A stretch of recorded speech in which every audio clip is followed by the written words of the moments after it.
School থেকে তো চলে আসলাম। আব্বা যদি জানে পরীক্ষায় ফেল করেছি কি যে বলবে, যাই বলুক আমি ভয় পাবো না।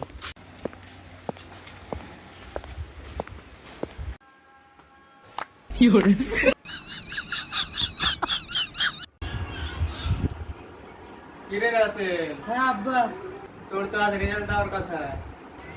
রেজাল্ট দিয়েছে কিন্তু 3টা সাবজেক্টে পাস করেছি আর 3টা সাবজেক্টে ফেল করেছি। মানে তুই তো 6টা সাবজেক্টে পরীক্ষা দিয়েছিস। হ্যাঁ আব্বা, অর্ধেক পাস করলে তো অর্ধেক সফল বল। বাহ, এভাবে চিন্তা করলে তুই বড় হয়ে কাজ দিলে তুই অর্ধেক টাকাতেই খুশি হবি। হ্যাঁ আব্বা, আগে শুধু টাকাটা দাও।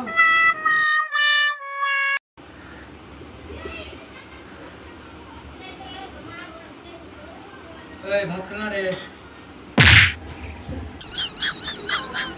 চলো আব্বা, তুমি মারলে কেন? সারাক্ষণ ফোন আর ফোন, ভাতটা কখন খাবি?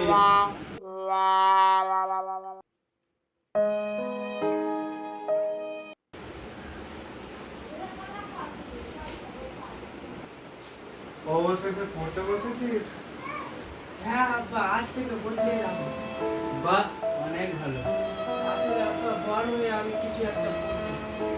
তুই সত্যি বড় হয়ে কিছু একটা করবি?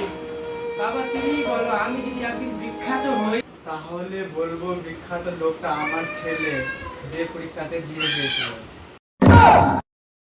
হ্যাঁ,